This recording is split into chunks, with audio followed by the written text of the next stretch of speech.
Senor Zachary. What's up, Eduardo? Today is a very special day. It is. Butt-licking motherfucker. There's magic in the air. There is a lot of magic. We have a couple of things going on. First and foremost, I'm looking directly in your soul. Dude, I know. It's like live in person. It's weird. I can see your vinegar strokes, and I don't know how to respond to this. Those y'all who follow us, y'all normally know we are on location at each other's casas filming this on Zoom. We are now actually sitting across from each other. We are currently sitting at the South Houston Poker Club off of 11460 Fuquay, Suite 300 in Houston, Texas, on location. We're here before the action starts. It is currently 11:15 a.m. and word is game should kick off about noon. Is what about noon, hearing. Right? This is my first time in this beautiful facility. This I can't even put into words. Y'all can see a little bit of behind me. Those y'all who are watching, and you can see the logo here. Got a little gear action going there. There's from what I understand, they offer free beer all day. Free beer all day. Yeah, I think if you're here, if you're one of the first 5 people here for the day, you don't have to pay time for the day. There's a bunch of promotions to get here early, man. Get early, get your pokering on. There's a reasoning to our madness, but we'll get into that later. Yeah, we're here trying to get some stuff. Maybe. We'll see. But we're here though. But we're here. And it is odd to see Ed. He holds his mic like a penis. See, I was about to put it down too. Oh man. Had a couple of things come up that I felt that was only necessary for this podcast. All right. So let's just say you and your wife, because I know you're married, haven't met yet. And y'all are about this is a question for me. I thought this was just a question for the peoples. It's for the peoples as well. Okay. But you're here, so I'm going to present it to you. You and your wife go on your first date. Okay. All right. The only thing you can talk about is the last thing that you Googled. What's the conversation about? Stepmom blowjobs. No, not really. So technically, like as you were typing, I was Googling MLB standings. So it'd be a really boring conversation because she doesn't give a shit about sports. You'd lose her immediately. I mean, she would probably instantly pick her phone up and start doing something on her phone. So mine was, the last one was, can a donkey fuck a unicorn? And what would it be called? That's a weird Donkcorn?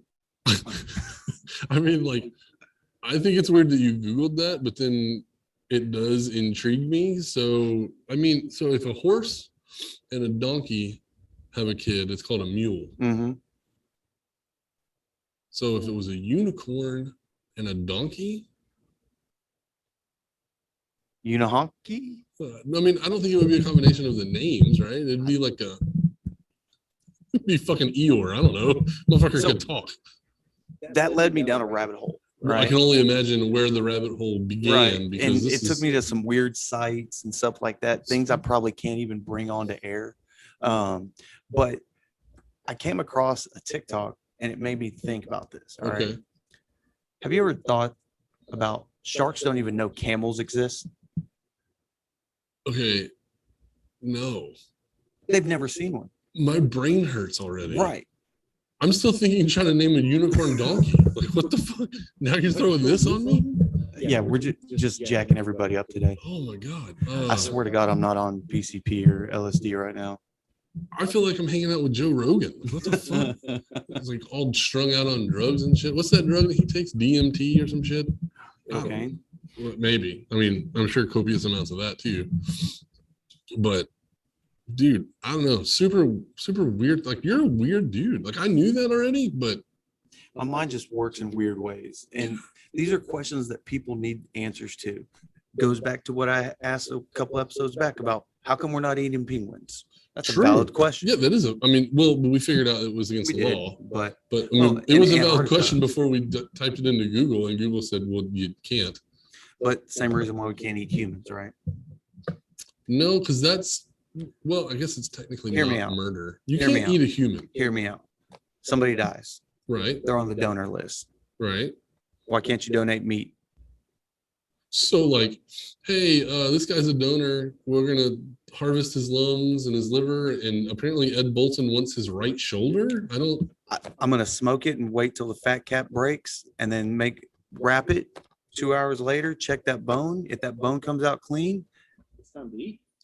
I mean, I'll bring the bread, I guess. I'm just saying. Barbecue's barbecue. It might be a little tough though. Would you try it? It depends on who it was. You don't know who it is. It's a thigh. Well, I mean, that makes a big difference. I ain't trying to eat no Rosie O'Donnell thighs. Why not? I don't know. It's a bit salty. Maybe. Because like if it was a man, is it weird that I wouldn't eat a man, but I would eat a woman? Well, or I mean, like, I'm not saying that I'm going to go out tomorrow and fucking like Jeffrey Dahmer this shit, but I'm just saying, like, is it weird that I'd be like, nah, I don't I've got to go to Home Depot meat. and pick up a couple of drums of acid later. Like, could you imagine that? Like, going to the meat counter and be like, yeah, can I get some female thighs? They're like, we can't tell the difference. You have any more South American shoulder? Yeah, hey, you have a special in for the Colombian booty? Is that what we're doing today? Like, I don't think that's how that works. Speaking of rabbit holes, where the fuck are we going? I have no idea. We're just rambling. So on the rabbit hole front, I guess I should share something with the audience. As a child, I was told on fried chicken, you're not supposed to eat the skin. You're supposed to just peel all that off, get to the meat, right? I didn't know until I was 31 that that's actually the best part of fried chicken. Hold on, 31? Mm-hmm. Like recently. Actually, how old am I now? 36. So maybe it was 2 years ago. Who kept this secret locked away from you? I swear, my mom told us as kids, we don't eat the skin. Has she served jail time for this? I mean, like, I'm pretty mad about it. But wow. That's beside the point, right? So now, because I'm older and I never learned how to properly eat chicken without making a mess, I eat fried chicken and like pieces just fly everywhere because I don't know what I'm doing. I'm just eating. So now that you've discovered the greatness of fried chicken skin, do you have a favorite? I mean, all of it, really? Like, no, I mean like KFC, Popeyes. Well, Popeyes is pretty damn good. Popeyes is pretty damn good because they got that spicy chicken. The weird part of the story has, like, I know that was like. Hold on, there's more? Yeah, there's something weirder.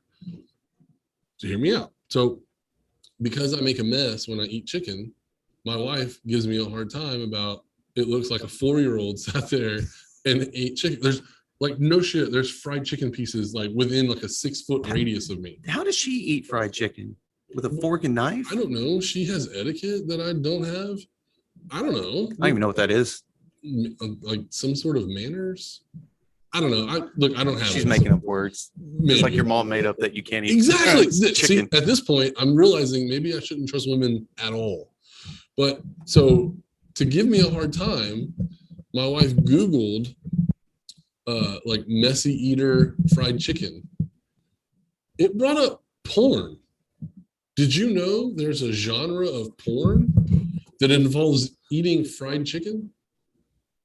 I'm very curious now. Right. Like, so my thing was like, does he just eat it? And it was a man. It wasn't even a woman. It was a man. How many views were on this? Well, she didn't click the link, but she Google shotted it or screenshotted the Google search and showed it to me. And I was like, she clicked it. She clicked it.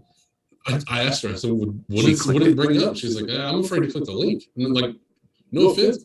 I'm afraid for her to click the link. Like, what happens if she does that? Then she's into it. Now I gotta do that shit. Well, hold on now. That's a win-win for you. You know what? That's true. Because like at the end of the day, even if my wife was into some weird shit, I would do it to get sex. Not even gonna lie. Eat a bucket of fried chicken and then go to town. Dude, I mean, is that even a punishment? I'm not seeing any negative yet. Give me some Popeyes chicken, like a bucket of chicken, 10-piece. I'll destroy it. I'll do whatever you want with that chicken. I don't even care. I got no shame. Oh man. If any of y'all have come across this, please, go ahead and Like, comment a little bit low. I mean, Below. I'm almost tempted to say that if you jerk off to fried chicken eating, like maybe we don't want you listening to the podcast. You know what? I can't say that because I know our listeners. Y'all keep listening. Do what you do. Play on, play. Man, can we get into the show? Dude, I'm fucking ready. We're live on local, live for us. Yeah, we're live. We're here on location of many times. We're going to go on a tour probably. I don't know. We'll see what happens. That's what happens whenever you're a baller, I guess. I guess. But you know what? Let's hit that music. Let's do it. Woo!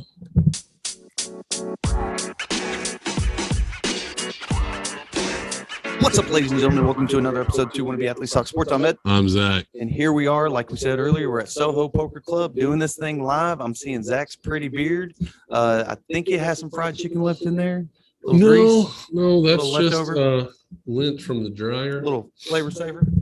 Yeah, I mean, it's good. It works better in the beard. I mean, bro. better than the bib. We're coming up on week 3 of the preseason NFL. I don't know if you've seen anything spectacular. I want to say probably the biggest name that we've seen that's shining like a lot of people expected, not me, but I'm on board with it. Trey Lance. Trey Lance has been looking pretty exceptional. The week 1, he was doing well. I've told you off mic that he was doing well with his passes, but then towards the end of the game, his eyes were giving away where the throws were going.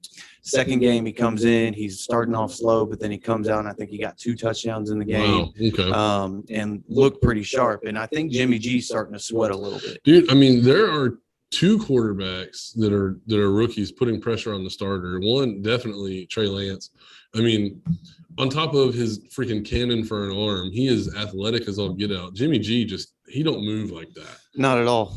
And Jimmy G's not an old guy by any means, but he's just a different breed of quarterback. And so I think what's going to end up happening is either Trey Lance gets named starter for week 1, or Jimmy G has an injury and has to go on IR, or maybe he's on like the 8-week IR and then they trade his ass, because Trey Lance is the future. I wonder if they hired the Chargers old doctor that punctured the lung on Tyrod. I bet Tyrod makes sure that dude gets disbarred or whatever it's called. He's long gone. But maybe his brother or something suddenly works for San Francisco. You know what? Maybe Herbert gave him his number. I don't know. I don't know. I think it's going to be one of those things to where game 1, they're going to get a feel of how Jimmy's doing, how the team is going. Because this is also a weird preseason too. You're not seeing the starters as much because you've already had reports coming out now to where week 3 preseason, a lot of your starters aren't playing, right? And now that can be said to be common because of the fact that people are still fighting for that spot. They're starting to do cuts already. Yeah. They're making them cuts down to 53.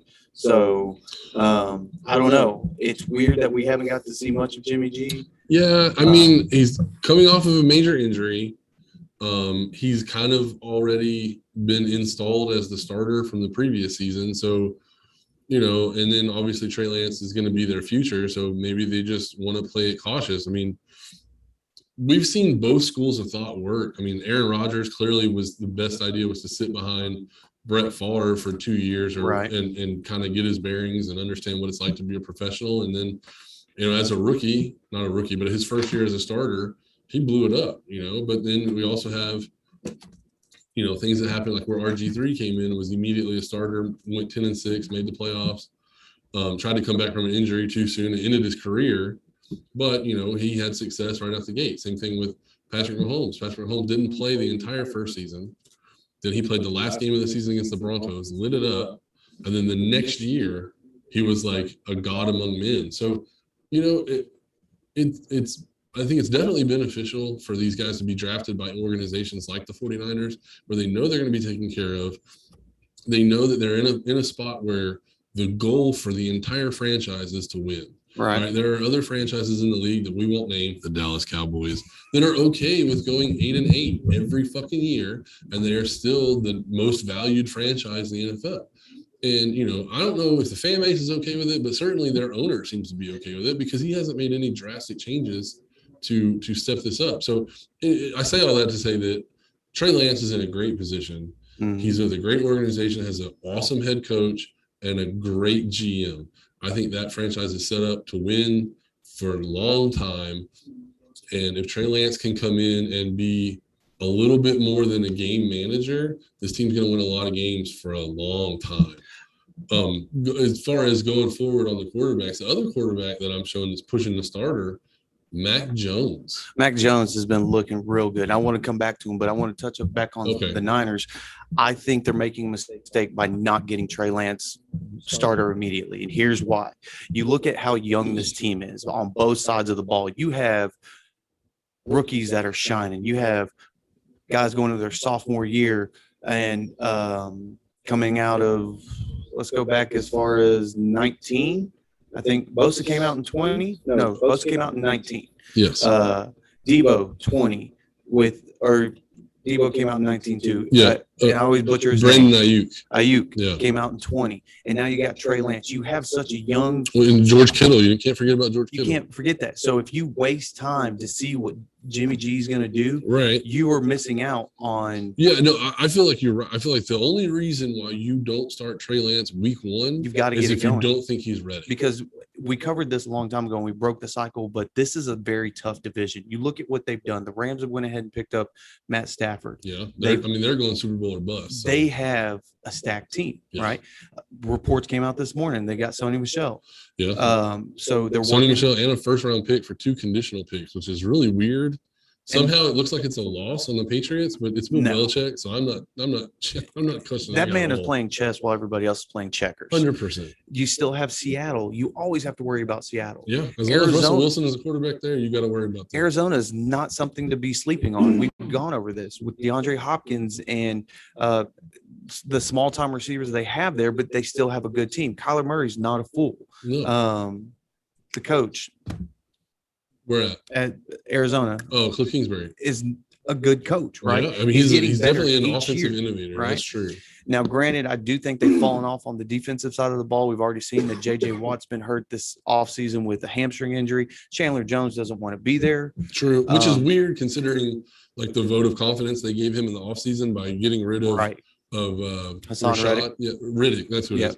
By letting him walk and signing a big contract, they made sure to let Chandler Jones know you're the staple of our defense. You're the guy we want here. And now he wants out. It's kind of shitty, but it is. But so I think this is the time to where San Francisco has to be aggressive. If they want to get back into the Super Bowl light, which they were a couple of years ago, they've got to get super aggressive with this. If they don't, I feel like they're going to have a missed opportunity, and you stand the chance of Trey Lance just not getting the professional reps that he deserves. Right. And that's what I'm saying. I'm with you. I feel like the only reason why he's not your day one starter, it has nothing to do with Jimmy Garoppolo. I hate to say that.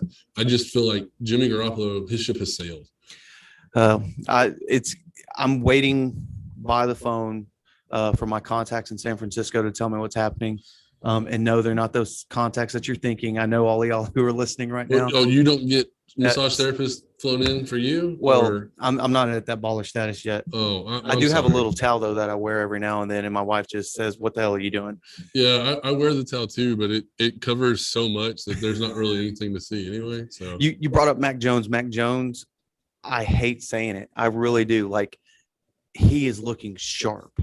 Now, again, I told you he was Tom Brady light, and everybody laughed at me. This is the thing that we get every preseason. Think about the year that the Texans went 4-0 in the preseason. Everybody's like, "Oh shit!" And then I wasn't in that camp ever, but all right. But fan wise, that's just the quickest one I can think of, right? And then they went 2-14. Yeah. All I can say is that the two franchises. Excuse me. The two franchises that do that the most are both in Texas. I'll agree with you on that. Now, granted, I don't talk to Philly fans as much. I don't talk to New England fans. I don't talk to Detroit fans, right? Well, no, that's Cleveland true. I mean, I really don't think you got to worry about Detroit fans or Cleveland fans ever thinking that this is their year. I don't know. Cleveland's getting better, and so fans are thinking now, we went to the playoffs last year. We're going to win it. No, if you're a true Cleveland fan, what you're thinking is last year was a fluke. We're going to go right back to the quarterback carousel, and we might win 6 games. They're just glad that they won some games. Exactly. Mac Jones is looking very sharp, and to his advantage again, a misunderstanding with the COVID regulations has affected Cam Newton once again. Now, I think Cam's going to come out again and say this is some kind of conspiracy that's going against him because he went to a official NFL New England Patriots site to get tested, but they said because it wasn't at their registered NFL sites, his COVID test, even though it came back negative, he has to now stay away from the team for 5 days, which means he was not going to be able to go to this preseason game.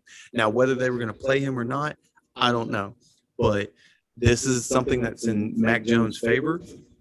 Is it a conspiracy? Is this so like we just getting... as I just talked about the trade that they made with the Rams, and on paper it looks like the Rams freaking hit a home run, but because it's Bill Belichick, like I can't even take it seriously. Like I don't know what to say about it.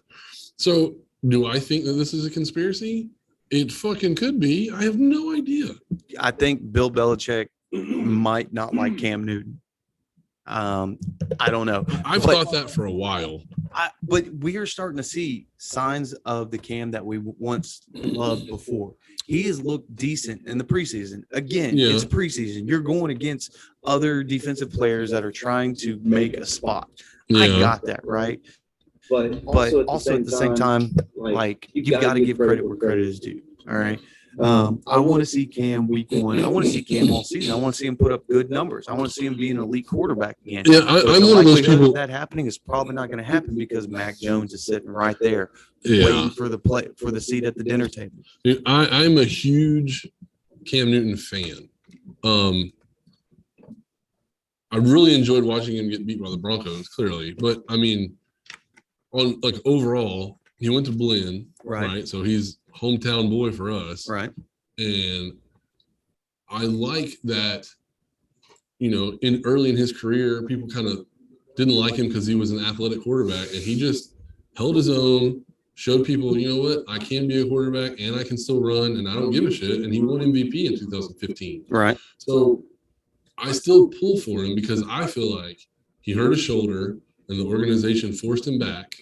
And it was against his best interest, but because he didn't want to let the guys down in his locker room, he pushed himself. Yeah. And I think he set himself back a couple of years. I think you're right, too. The throwing motion still looks funny. It still looks a little bit forced. It looks like it takes, you know, effort all the way from his toes to the top of his head for him to throw the ball 15 yards. But he does it. He's doing it accurately, and he looks really good in this offense. So, I mean, is Cam on his way out in his career? Of course, he's an older guy. That's just kind of how that works. Mac Jones is clearly the future. And, you know, I'm not going to knock Mac Jones for taking the most of his opportunity, but it looks like Mac Jones could start tomorrow and they wouldn't miss a beat. They really wouldn't. And he looks so comfortable with that offense, right? Some of the highlights and part of the game that I was watching, some of the times the pocket would collapse and he didn't panic. He knew the motions. He knew where to step. He knew where to look. One point he saw an opening, took the run. This is the problem I'm seeing with a lot of these rookie quarterbacks, and I wish they did a better job of teaching this in college. The slide. You've got to slide. Yeah. There's too many of these rookie quarterbacks, and we saw Trevor Lawrence do it against New Orleans this past Monday, to where he ran for 5-10 yards and jumped forwards instead of taking the slide, and he got hit by 3 defenders. I really wish they would teach this better, but that's for another day. Yeah, that's going to be a problem. I mean, I think when you deal with a bunch of kids that go from at high school, they're the best athletes, so they can always make the play, and then in college, they're going to be the best athletes, so they can always make the play. But now you're in the NFL, and you're playing with guys who have always made the play. So you need to get down and protect yourself. You're not the biggest, baddest dude in the world. You need to protect yourself, because now teams are investing a shit ton of money in you. And if you want to be the starter and you don't want to get hurt, and look at RG3 or look at Cam Newton. If you don't want to have to battle your whole career because of a stupid injury, protect yourself when you can. Go back and look at what Peyton Manning and Tom Brady have done. Like Peyton Manning's last 5 years, and then Tom Brady's last 5 years. Anytime somebody's close to him and they can drop the hit, they just take a sack. Yep. Because they know, all right, you know what, you beat me this play, but there's going to be 56 other plays in the game. You might beat me on 10 of them. I'm going to beat you on 46. Well, we can also agree, though, that is a different QB IQ right there. Right, but for you to get the IQ and to gain the experience and get to that point, you've got to be upright. But a lot of them are stubborn, though. a lot of these quarterbacks are stubborn and egotistical that are coming in, and they think this is all me. I was sitting here talking and I was muted the whole time. Good job. I can't hear anything. This entire time. Since like 5 minutes ago. Huh. So you were talking to yourself. Well, we'll see how it goes. Oh, well, whatever. That sucks. I just basically was just saying that they need to protect themselves. These guys need to protect themselves. They are big investments. But so with us talking about Mac Jones and the Patriots, I'm going to go ahead and give you the Patriots schedule. Okay. And I'm going to give you an over-under as far as when you think Mac is going to start. Okay. Do you want at home, away, or just who they're playing? Just list them down. Yeah. Dolphins, Jets, Saints, Bucks, Texans, Cowboys, Jets, Chargers, Panthers, Browns, Falcons, Titans, Bills, Colts, Bills, Jags, Dolphins. Over, under 4.5. Based on that schedule? Yes. Unless Cam gets injured, Mac Jones doesn't play this year. Really? Yeah. So at no point you don't see a downfall of Cam. I mean, there might be, but it would be like week 12. But at that point, Cam would have already done so well in their season that it would be too much to just completely throw it all away. Because based on what you said in the beginning, their first 10 games, they might lose 3. Right? So if you're 7-3 going into week 11, are you looking to replace your quarterback? Yeah, because in all reality, out of the teams that I listed, I'm seeing a loss to possibly the Bucks. Yeah, that's for sure. Depending on the Cowboys' defense, maybe the Cowboys, the Chargers. Maybe the Chargers. It depends on what Herbert does. If this is a sophomore slump for him, we might not see them do anything. The defense has secretly bumped up in Carolina, so that's one I'm curious about. The Browns. I would say the Browns offense is going to win that game. That's very possible. And then coming into week 11, we have the Falcons and then Titans at 12. Yeah. So basically after week 12, you could be 8-4. Correct. So at week 12, 8-4, are you looking to replace your quarterback? I don't think so. No. Right. The only team that I've seen do that was the Dolphins last year. And that was because it was Tua that was starting and not Fitzpatrick. Correct. Had Fitzpatrick been starting and they were 8-1 or they wouldn't put Tua in. They would have never even thought about playing Tua. Well, I know people are listening. Right? Oh, what about the Dolphins? And they're such a young team. Well, they haven't really done much on the defensive side of the ball that have made them stand out. I mean, right? Xavier Howard, right? Like he's still there, but I mean, but there was also rumors that he wanted to be traded out of Miami too. That's the other thing is that how many people want to be traded from that roster? Right. So I mean, I will give it to this Miles Gaskin is bringing some life into that fucking offense right now. And the way that Waddle was playing too, I don't know if you watched this last week's game. He's already been hurt twice. But man, the connection that him and Tua have together is something scary. Well, so I thought that Waddle was the best wide receiver in this draft. A lot of people were all over Jamar Chase. I'm with you. I saw what he did with Joe Burrow. Mm-hmm. Like obviously they set records, like they're great players together. But he sat out last year. Right. So he's a year, like maybe 14 or 16 months removed from the game. Yeah. How's he going to respond to that? You know, how's his body going to respond? Is he going to have a bunch of light tissue issues with like a hamstring or a bruise on the thigh or anything like that?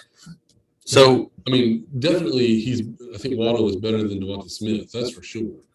With us talking about all these rookies and the preseason and stuff like that, I want us to go ahead and cut to our new correspondent for Motorsports real quick, and then we'll come back. Those of y'all who don't know, we have a new segment that we're going to enter into our show every now and then whenever he's available. But we got Two Stroke Joe with this week's Motocross Motorsports update. Joe, take it away. Thanks, Zach. Thanks, Ed. This is Two Stroke Joe's Motorsports Update, brought to you by man's greatest engineering achievement, the Revalve inducted two-stroke dirt bike. In NASCAR news, they continue to push for more road courses, which perplexes me. Their fan base leans harder right than Forrest Whitaker's lazy eye, so you think they'd have realized that going left was a strategy that leaves some money on the table, but who knows? Maybe the moonshine finally wore off, I don't know. I watched some of the latest race. They had some lefts and some rights, and it was more entertaining, but I had to switch channels, mostly because I got a 2.5-year-old. I'll tune back in once I get comfortable with the fact that the steering wheel goes both directions. Speaking of toddlers, Monster Jam. My kid loves it, and so that means I have to love it, and I watch a lot of it. This week, he's got Megalodon taking the whole thing. That's most likely because that's the one I bought him at the O'Reilly Auto Parts counter when I was getting oil change supplies. Finally, we get to the real meat and potatoes, the Lucas Oil Pro Motocross Outdoor Championship Series. After the latest round in Mechanicsville, Maryland, at Budds Creek, Dylan, the Dirty Frenchman Ferrandis, maintains his 39-point lead in the series, as well as has still, hands down, the hottest wife on the podium. Ken Roxon's frustrated. He went 1-2 for second overall and maintains second in the point standings, but the racing this season has been fantastic. Any week, there's 4 or 5 people who could win the whole thing, and we've seen multiple different winners. You couldn't script this, right? I mean, a fast Frenchman comes to America, and all of a sudden, that's Talladega Nights. Anyway, next round is at Ironman Raceway in Indiana. I'm stoked about it. I'm pulling for Ken Roxon. He's a good guy, and he really wants to win. Anyway, it's racing. Anything can happen. We're one mechanical failure away from the championship ending up being contested again with 3 rounds to go. But anyway, Two-Stroke Joe reminding you to shake the jugs, read the plugs, blow up the berm, and keep it on the pipe. I'm out. Oh, man. Oh, Joe. Two-Stroke Joe, everybody. Good stuff, Appreciate dude. that, my man. He might be funnier than us. Oh, dude. Hey, if he brings in more ratings. Dude, for real, I don't care. If y'all tune in just for his part, I'm not worried about it. Viewership has gone up by 1,000% for a 2-minute. Why does everyone fast forward to 15 minutes in? I don't understand. Like I said, I want to fast forward, and I got some NFL questions for this 2021 season, 2022. Get your take on it. All right. We were talking just now about rookies. Biggest rookie bust of 2021. Who do I think it's going to be? Yes. Well, can I say Travis Etienne since he's not going to play? No, that's kind of a gimme. Yeah. I think Trevor Lawrence is going to be a bust. See, I've said this since he was at Clemson. I don't think that it has anything to do with his ability. I think, honestly, he's just not going to have it between the ears. I think there's a lot of factors, and some of it might be his fault. Some of it might be his surrounding. First off, he's with a first-time NFL head coach. Yeah. This is a problem that we as sports fans have. We see the glory of a coach in collegiate sports, and when it's their time to come to professional sports, they shit the bed, right? We saw it with Nick Saban. Well, so now I was going to say Nick Saban is the one caveat. He was 9-7 in his first season, but the weird part is that he just left in the middle of the night, never really told anybody. But I think it was because he wasn't comfortable, right? 100%. It had to have been. Yeah, right? I think it's because it was the game. He realized how much more of himself he was going to have to give to the NFL. And he's like, no, I don't want to do this anymore. I've mastered it at college. That's what I'm going to do. And I know we're veering off here. I think college coaches prior to coming into the NFL need to serve as some type of assistant coach to get a feel of the action, because the action is completely different between the 100%. two, right? The speed, the power, the plays, right?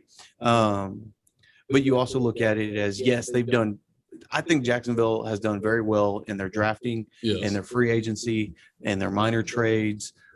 They have a good-looking squad. It's just not a squad that's going to make Trevor Lawrence look like a superstar. Right, and that's what I'm thinking. Like it would be like a Vince Young type thing where he's succeeded at every level. Like everybody's read the stat. The first regular season loss that Trevor Lawrence has will be the first one he's ever had in football.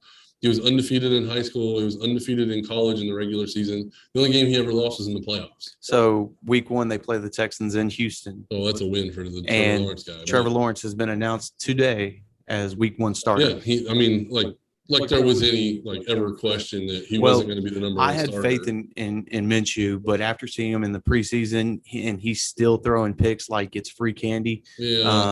I'm still I'm a Peyton Manning camp believer that you draft a guy number 1 overall out of the quarterback position, you're drafting him to start day one. Right. And so that's where I'm at. To me, there was no question ever Trevor Lawrence was going to be the starter. But I guess today they finally made it Facebook official that he's their starter. No big deal. I'm probably going to agree with you on this. I think as well it's going to be Trevor Lawrence. And I'm not saying first year automatically counts you as a bust. Right. I think career-wise, we're going to see it as you didn't live up to the hype. Right. And that's what I mean by the whole question. And I probably should have said that better. But Well, so hype would be for him would be what he makes it to the Hall of Fame. no, I mean a winning quarterback, right? So like that's all okay. So I'm just bare minimum, right? Yeah, I'm just trying to qualify it. So that way I understand because to me, if he comes in and looks like he's not a capable quarterback the first year, Mhm. right, you got to give him more time. But if it gets to the end of his rookie contract and he still is throwing more interceptions than touchdowns, or the team is now looking to draft a quarterback, like then, okay, now we can start looking at him as being a bust. Right. So prime example, Josh Rosen, right? Yeah, 100%. Josh Rosen was drafted in the first round within the first 10 picks, I think. I thought he was the third pick overall. I'm not 100% sure. But And you look at him now, he's been on so many practice squads. He just signed with Atlanta for backup quarterback because A.J. McCarron went down. true. But it doesn't mean like he's the saving grace for that team, right? I mean, clearly the quarterback for Atlanta is Matt Ryan. So, I mean, I'm just surprised they decided to go for him. Well, I mean, so Isn't Doug Flutie still around? yeah, Vinny Testaverde needs Right. to show up. Well, so I mean, Where's my Cardell thing is- Jones? Yeah, my thing is you have you have certain grades that go into putting people in the first round, and somehow he got a first round grade. So there's something there. I mean, we look at it. Blake Bortles got drafted in the first round, This is true. and he was nobody. He was just 6'4" with a cannon. But So he hung around. Well, I mean, he's still in the league. He's a Technically. backup or on the practice squad somewhere. yeah, So I guess in all reality, should we go based off stat wise? I mean, I think we could look at it and determine because I would say if he's not in the Hall of Fame, like that's a pretty lofty goal because We've seen how rare it is for quarterbacks to right, get there's in. only 28 or 29 quarterbacks in the Hall of Fame total, Right. and the league's been around for I don't know. They 100 keep years. changing their anniversary. It was 1960s when it started, and then it was like now we're celebrating our 100th season. And like This is only our 7th season. Wait, hold I on. was like, I don't know what's going on. Are we using like dog years? How does this fucking work here? I don't know. But regardless, it's very hard for a quarterback to make it in the Hall of Fame. So I'm not going to put the benchmark there.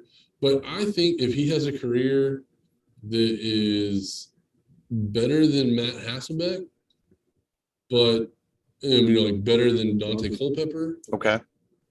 but not, or let's say Phillip Rivers is probably. That's a pretty high bar. Well, but do we believe that Phillip Rivers is a Hall of Fame quarterback? Because No. I don't, right? But he was clearly the starter every year that he was on the team. Yes. So to me, that's good enough. If he makes it to where you don't have to worry about the position, he's not a bust. I'll agree with you on that.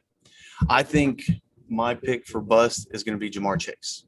Ooh, okay. Yeah. And I know a lot of people are like, why That's would you say shocking. that? It really is. All right. So first off, I already had a problem that he didn't perform in 2020. Yeah. We're seeing signs of that, right? You can give me all the reports that you want out of camp. Oh, he's looking good and this and that. Preseason week 2, 0 catches, 3 balls thrown at him. True. Nothing, right?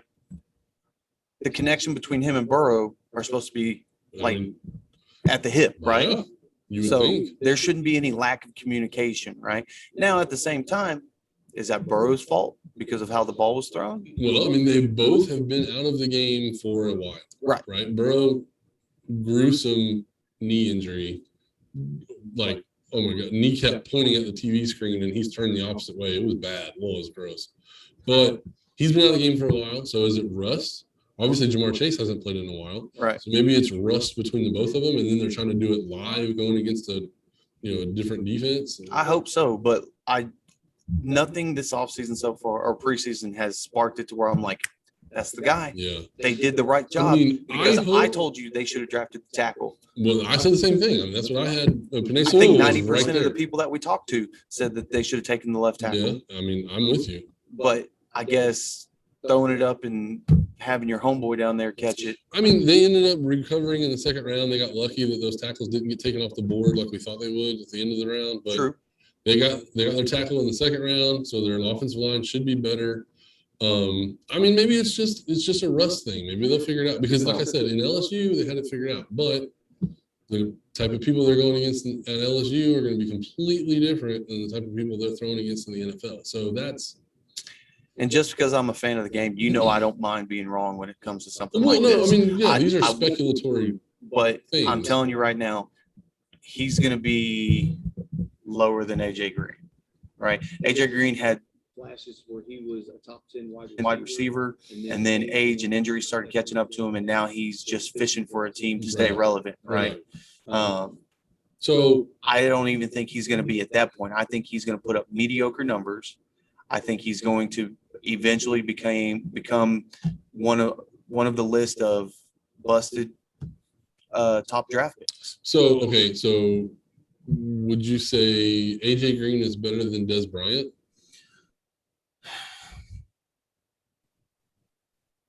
Because me personally, I feel like Des Bryant and Demaryius Thomas had very similar careers. And they did. The only difference is that DT won a Super Bowl. I think Des Bryant's was ended too short. Oh, for sure. And AJ Green's is going on too long.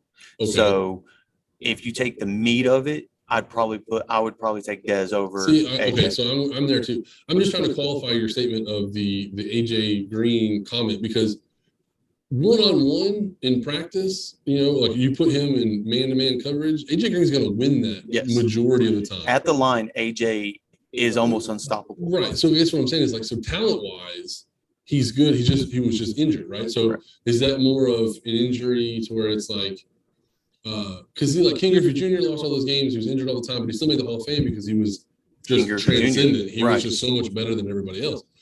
I don't feel like that with AJ Green. I don't feel like if he had played every game, then we'd be talking about him as one of the greatest ever. I don't feel like that.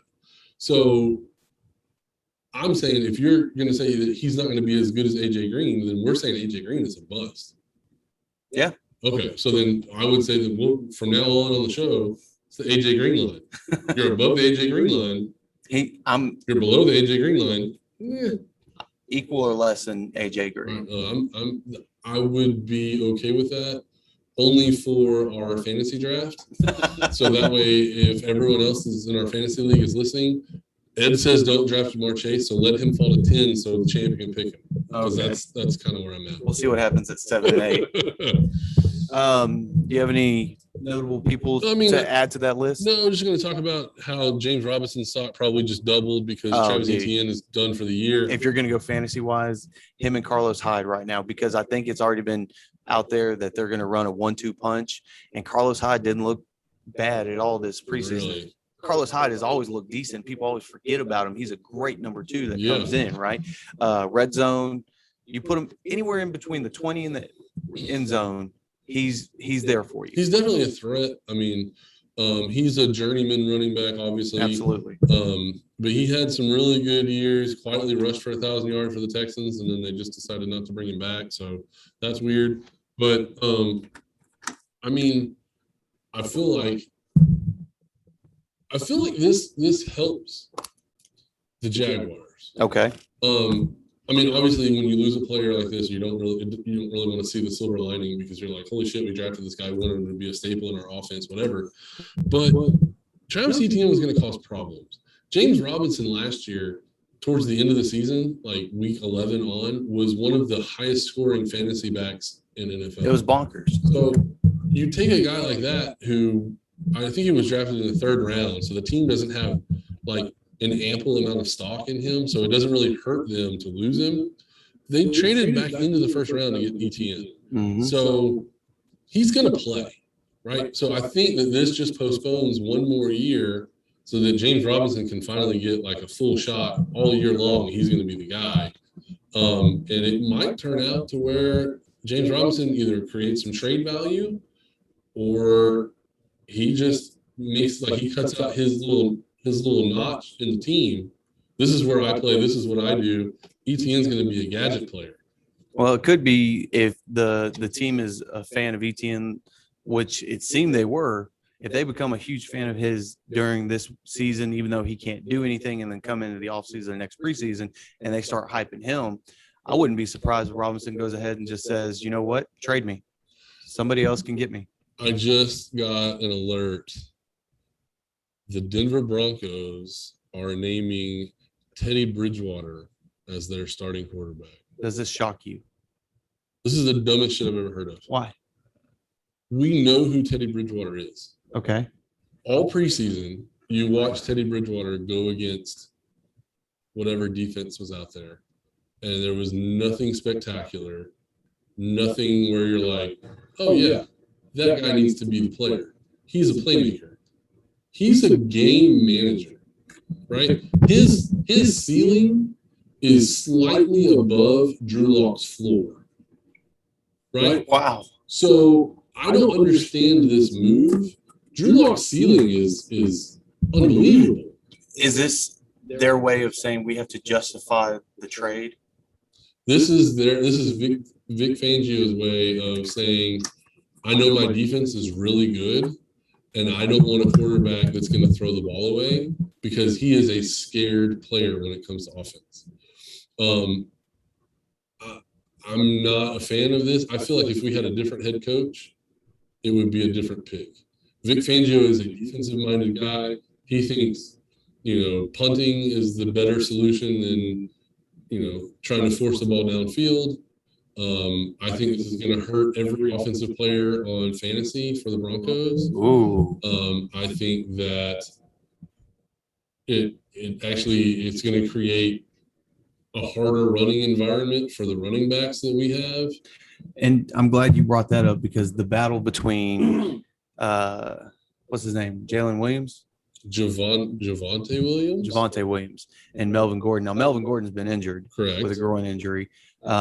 Williams has been getting a lot of talk by the press lately, and they're talking about this is his time to steal this starting position. And Maybe he looking at his college tape, he is that powerful running back that can make holes when there's no hole there. Right. And I mean, the offensive line is going to be way better this year than it was last year with some of the late additions. I agree with you. Like, when I was very happy when the Broncos drafted him, I thought it was a great pick. But I thought he was more of a complimentary back. And then also, it's hard for me to have confidence in a Broncos running back when you can go through the litany of Broncos running backs that they've had, that they drafted first or second round, that have turned into nothing. True. Then you look at undrafted Philip Lindsay, who busted out 1,000-yard seasons and then gets traded. Right. So the whole scenario with running backs in Denver is weird to me because Monty Ball scored the most touchdowns in like Big Ten history or something like that, and then was nobody. Right. And then Royce Freeman got drafted in the first round 2 years ago and has done almost nothing. And there's a couple other guys that are still on the roster that don't mean – like the last legitimate running back the Broncos had was Willis McGahee. And how long ago was that? That was when Tim Tebow was on the team. Wow. Right? So, like, I discredit Philip Lindsay a lot just because for whatever reason, I just don't like him. He's it's irritating. He's a great guy. But He is. fuck that Like, dude. Off the field, perfect dude. Like, on the field, gives you everything he has. And for whatever reason, I could not get behind that guy. Fuck that guy. I don't know why. He used to eat Frosted Flakes, and I like regular cornflakes. I mean, maybe that's what the deal is, but I think if you eat cornflakes at this point in your life, you're a serial killer for sure. That's weird that we consider it cereal, whatever. We're talking about running backs, and that brings me up to my next question for you. Does Derrick Henry get 1,500 plus rushing yards this season? Because there has never been a running back that runs 2,000 plus in a season and follows it up with a 1,500 plus. Right. So I'm with you on that. I read all the stats. He's on my fantasy team, so it's very pertinent to me to get that information. But he's different. He started his career super slow. He was a workhorse in Alabama. He's like one of the biggest humans I've ever seen in my life. But yeah, typically when you have a running back like that, they get too many carries and then they're basically worthless the next year. We saw that with DeMarco Murray with the Cowboys. DeMarco Murray had 300 plus touches led the league in rushing, run the rushing title with like 16 or 1,700 yards. The next season, he was a free agent. So he had a career year, was ready to get paid, and the Cowboys let him walk. He signed a deal with Philadelphia, I believe, which made it even worse, and did nothing in Philadelphia. Shit the bed. So it's very scary to see a guy like Derrick Henry, who had 378 rushing attempts last year and rushed for 2,000 yards. I think based on their offense and based on the new addition of Julio Jones, I think he will get over 1,500 yards. But the only reason is because the sheer number of carries, the sheer number of carries that he's going to get. 2018, 215 carries. He only rushed for just under 1,100 yards, but that was a different offensive coordinator. The next year, 2019, was when they were like, you know what, we have a workhorse. We're just going to feed him the football. He had 303 carries, rushed for 1,500 yards. I kind of feel like that's where he's going to be now. He'll be in the 275 to 300 carry range, and he'll get 14 to 1,600 yards. That's kind of where I'm at. And the reason why it would go down is because I think Julio Jones is going to have 70 plus catches. So those plays have to go from somewhere. You're saying Julio's going to have 70 plus catches with sharing the ball with A.J. Brown? Yes. Wow. Yes. They're going to throw the ball a lot more, but I feel like because of the way the offense is set up, they're going to have a lot more first downs. So if you get a lot more first downs, you get a lot more plays. Right. This is kind of how that works. This offense scares me because thinking of it defensively, this is mind-boggling, right? Because of the fact that you have two threats on the outside. You've got a threat behind the ball who can run, catch, block, so I want to go yes on this. I think he's going to come up short by 200 yards, maybe 100 yards. Okay. Just because of the fact that defensively, there's no defense that has good enough backfield that can cover both Julio and AJ, right? Correct. At the same time, you look at Derrick Henry's stats in his own division. Against Jacksonville and Houston combined last year, he put up over 600 yards. But just between them two. And then against the Colts, I think he had a game where he put up 125 yards. Wow. So you take that, if those three teams' defenses suck like they probably have currently, yeah.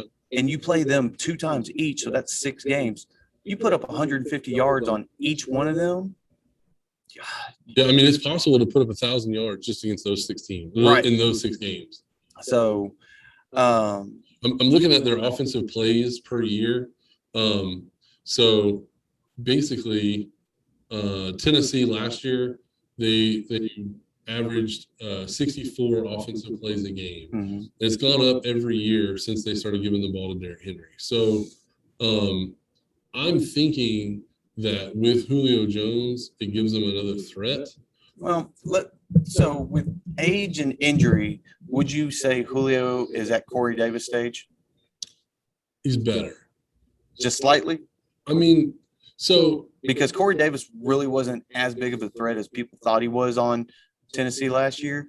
A.J. Brown was their biggest threat next to Derrick Henry, right? So out of the 2 wide receivers, A.J. Brown is going to have the best season. Absolutely. Clearly. He's clearly the number 1. But what I'm saying is that the number 2 years ago was the best wide receiver in the NFL. Yes. Right? So he's not too far removed from that. I guess what I'm saying is Corey Davis was never on that level. This is true. I don't think he's ever been a top 15 quarter or wide receiver. No. So we'll say if Julio Jones is 100 rated, right? 2 years ago. Now he's 95, right? Maybe he's 91. Let's even say he's 91 right Okay. now.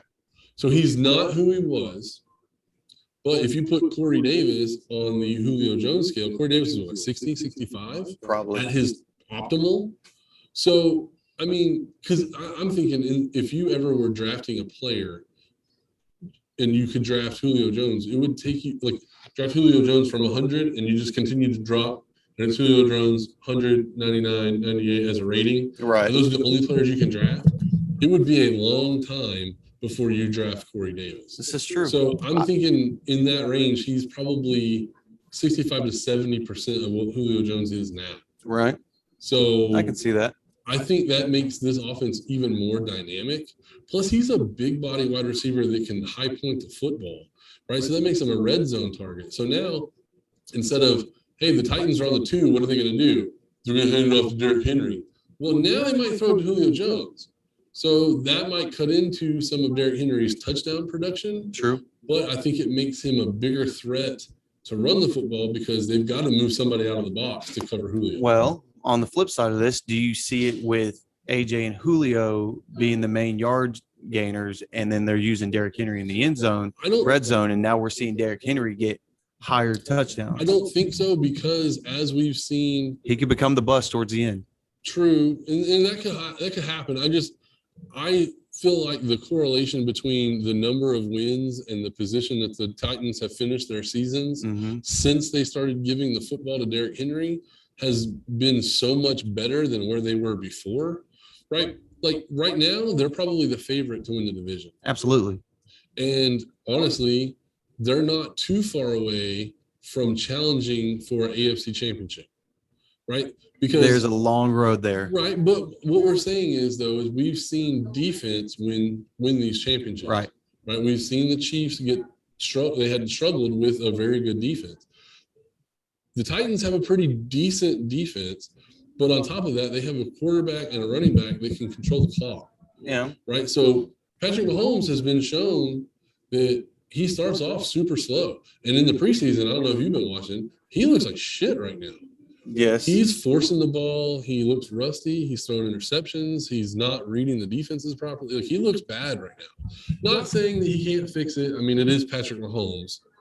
But I can totally see an AFC championship game where it's KC versus Tennessee. Tennessee gets the ball first. They take the football for 7.5 or 8 minutes for the first quarter, and they're up 7-0. And now you're giving the ball to Patrick Mahomes. If he goes 3 and out, and then they go another drive, another sustained drive, and now they're up 14-0, and there's only 8 minutes to go in the second quarter. Let me remind you of the 24-0 game. Well, but now that was artificial, right? That wasn't like, hey, the defense stopped them, we drove down the field and scored. That was, hey, we drove down the field and scored on the first possession, then we blocked a punt and scored a touchdown, and then we had a kickoff return for a touchdown or something like that. Yeah. So those were fluke kind of touchdowns because the offense only had a touchdown and a field goal. True. And then Bill O'Brien was Bill O'Brien. But well, I'm with you on what you say. My biggest concern is Vrabel not knowing how to handle a balanced offense. He's a very defensive-minded coach. I give him that. But with the weapons that you have right now, and Ryan Tannehill, who is out, has looked better than he's ever looked ever since A&M. I can't put any faith in Ryan Tannehill. I'm with you on that because we've been burned with him in Miami, right? Oh, yeah. We all rode the train come fantasy time. Oh, this is going to be the year for Tannehill. Oh, fuck. Yeah. But Vrabel has to do something to get this balanced offense. And that is the missing key that gets them to the Super Bowl, in my opinion. Yeah. Speaking of playoffs, my final question to you, at Stafford, now with the LA Rams. It's a 2-part question. Okay. Do the Rams make the playoffs? And if so, does Matt Stafford win his first playoff game? Yes. Because he's 0-3 in the playoffs right now. Well, but he was 0-3 in Detroit. Correct. Detroit sucks. But danced 3 times and not win 1. Andy Dalton went 3 times and at least won 1. And Matt Stafford's better than Dalton. Okay, but I mean, there's all kinds of different. I know there's a lot because of variables. it depends on who you play in the playoffs and all this kind of stuff. But regardless, the Rams made this move, Super Bowl or bust. Absolutely. This is not like we really like Matthew Stafford and we just want to hang out with him. Like, right. That's not. He's coming in here to work. His wife is fine. She is? Yeah. Never looked her up. Let me get the old Google machine. Go on with your statement, though. So I need to make sure I was right on that and not getting confused on something else. Well, so I think Matthew Stafford is a very underrated quarterback. I really liked him coming out of the draft. I really liked him in Detroit. She has flashes. The first game that I ever remember watching Matthew Stafford play, he dislocated his shoulder. Right, so like they made a really big play. He got hit pretty hard. The ball went all the way down to like either the 1 or the 2. I can't remember. And he got tackled and landed on his left shoulder wrong. and like had to go to the sideline. It was clearly out. You could hear the trainers telling him it's out. But there was only like a couple minutes left in the game, or maybe there was a couple seconds left in the game. So what happened basically is Detroit used the timeout. You hear Matthew Stafford's like laying on his back. They use the timeout. The trainer comes over. He's like, "Oh, we got to pop it back in." You hear him snap it back in. You hear him like make this gross scream in agony. And then he's like, "Wait, we called a timeout. I can go back in, right?"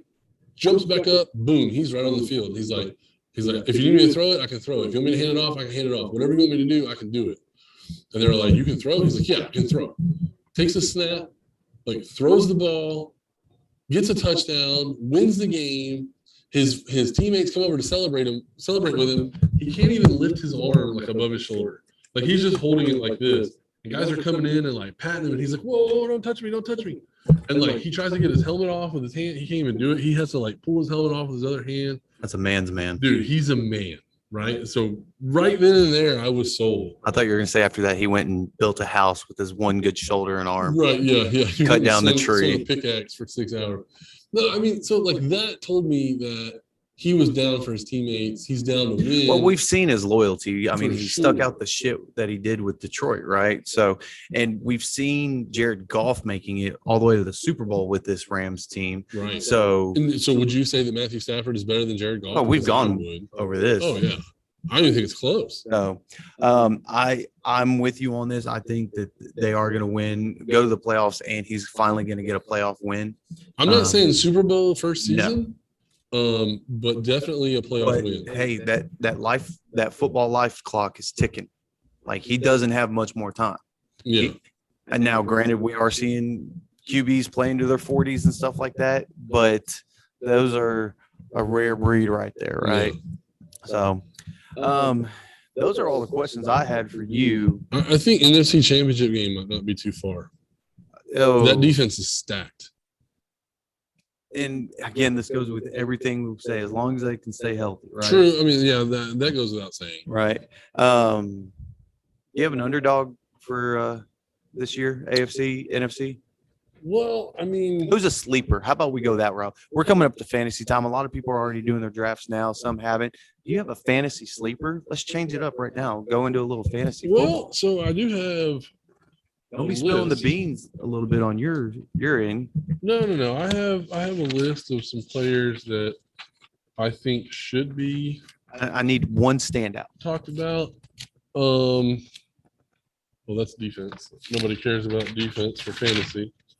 So I'm gonna say, so Chuba Hubbard actually could be somebody that does that. It depends on the health of Christian McCaffrey. Mm. I mean, we've known Christian McCaffrey to get hurt and not play all season. So, Right. Chuba is a really good player out of Oklahoma State. Quick, speedy, shifty running back, can catch the ball in the backfield, knows how to get north and south. He's somebody there. Terrace Marshall from LSU, wide receiver that's not usually talked about. He's pretty good. But yeah, if I had to pick like the one that might surprise people, I'm gonna stick with Rondell Moore. Rondell Moore. Yeah, That's a pretty damn good pick. I mean, he's only 5'7", so he's a little bitty guy. But I mean, the dude just knows how to get open. He knows how to follow his blocks. He knows how to escape. Like he's something else, man. And plus, he's from Purdue, so like, who watches Purdue football except Right. for people that went to fucking Purdue? All 7 of them. All right. So I mean, they get together in the same bar every weekend and watch it on a black and white TV. I mean, if you Ted, went to it's your Purdue, turn I'm to stand sorry. up I'm just there. kidding. Like, it's just a joke. I'm going with this guy, and not because of the performance he had this past week on Monday Night Football, but I'm going with Marquez Callaway. And here's why. I could give a damn less on who the quarterback's going to be in New Orleans. Jameis Winston did look good this past week, but he's still out for the judge's decision. I think it's hit or miss with him. But with Michael Thomas hurt and not wanting to play for the Saints, Traquan Smith hasn't shown to be a step up player yet. Right. I think Callaway is their guy, and I think there's a lot of teams that underestimate him. And I don't know if there's that much footage on him. I haven't really I dug was into gonna say, who is this? Marquez Callaway. Where do you go to school? You would ask me that Well, because I don't have him on my list. because he's not a rookie. Oh, that's why. Um, Okay, so he's the guy that's a home run threat yeah. that they've been like just dropping bombs to. He got 2 touchdowns, I want to say, in the first quarter this past Monday. Mm-hmm. Now, granted, they were playing Jacksonville. That was my argument with other people, but True. still, I mean, you can't deny his performance. He went to Tennessee. Okay, that's a big school. Let's see when he was drafted. Undrafted in 2020 Wow. Yeah, and picked up on on New Orleans. He had a really strong performance. He wasn't afraid to use his body, great hands in double coverage. This is a guy to watch for. Well, so all my handy dandy fantasy football rankings have him ranked as the 96th wide receiver. But his ADP has moved up to where he's being drafted at about the 60th wide receiver. So you might have something here. And who picked him up off waivers already? Oh, well, yeah, whatever. This guy over here. Yeah, I had to fight with that already. Being the freaking commissioner and the champion has its drawbacks. I'm so glad it's here. And again, I'm glad that's your headache and not mine. Yeah. My headache is hearing you have a headache. Dude, it's really bad like when you're trying to go through the line at school and drop your kids off and you're having to deal with these damn text messages of all these people. What's wrong with my team? Why are we locked out? Hold up. How are you the commission? You're not pulling a Roger Goodell and have a driver. Dude, for real. I need to get a Maybach. I need to just sit in the back seat. Okay, so last place in the Dynasty League has to be your driver for a week. Dude, that would be they have to be my assistant. For the first 2 weeks of the season, any question comes to me. You have no authority to do anything, but you have to field all the questions, and anything that is pertinent, you need to bring to me. I'm just saying it's not my league, but I think that's a good little punishment. We might be putting that on the board. Man, I'm super stoked. We're coming up on week 3 of the preseason, and we're not too far away from week 1. Dude, I'm excited. And then all the drafts that we got going, and the more episodes we're going to do, and hopefully we can do some more here at SOHO Poker Club. Oh yeah, I mean, this is a nice place. I mean, the bunch of tables, it's air conditioned. Like we're in here. It's kind of chilly in here. I think it's awesome. And I don't want y'all to think, those y'all who play poker and haven't touched up any of the poker clubs in Houston, there's nothing sketchy about them. Trust No, me. this place is 100% legit. They follow all the laws like they're supposed to. They don't take a rake. They don't do any of that crazy stuff. This place, it has a home game feel. You know, you don't feel like you're pressured, and it doesn't feel like you're playing up against professionals. Right, you're playing against guys who are just like you, guys, girls, same thing. I mean, it is female owned, if that's something that you're looking for. It's the only one in Houston that's female owned. So I mean, and the people that are here, they know poker. They've been around poker for a long time. They've been in the game. They've been in the underground game from way back in the day. Like they know all that. So, you know, if you want to come have a home game feel and something that's not pressured. And it's relatively cheap. I want to say it's $12 an hour, which is about what everybody else pays everywhere else. So come check them out, man. Come check them out. What do you have to lose other than your bankroll? I mean, you could lose your bankroll. You could double it. I mean, either way. At least come check it out. See what they're about. They've got my stamp of approval. Yeah. Right now they're running flights for their major tournament every night this week at 7 p.m. It's a $130 buy-in for the flight, and it's a $25,000 guaranteed main event. The main event happens at 2 p.m. on the 29th, but they're running the main event flights all week. Looks like today's the 25th, so tonight at 7, 26th at 7, and then Saturday and Sunday they have, or no, that's Friday, right? Friday's the 27th, is that right? Sure. So yeah, Friday and Saturday they're running a noon flight, but then they're also running a 7 p.m. flight. So come in and get your poker on. bag for the main event and win the main event on Sunday, and tell them you heard about it on Two Wannabe Athletes Talk Sports, because we all know that's your favorite podcast. If you need any more information on it, you can check out our Facebook page. We've shared a couple of their promotions and stuff like that. So you can click on their link and get more information if you missed something that we may have said, because you don't know how to hit the reset button. Yeah. Well, next time you're at your divorce hearing and you need to give another statement, go ahead and tell the judge and your ex-wife or ex-husband, go ahead and listen to Wannabe Athletes Talk Sports, because what else are they going to do? Next time you're in the doctor's office for your vasectomy, make sure you play the Two Wannabe Athletes Talk Sports podcast on speakerphone, because apparently that's what you're supposed to do in a doctor's office. You use your phone on fucking speakerphone. I was very sad earlier in the week because OnlyFans decided that they were going to get rid of the porn section, because apparently the CEO didn't know it was happening.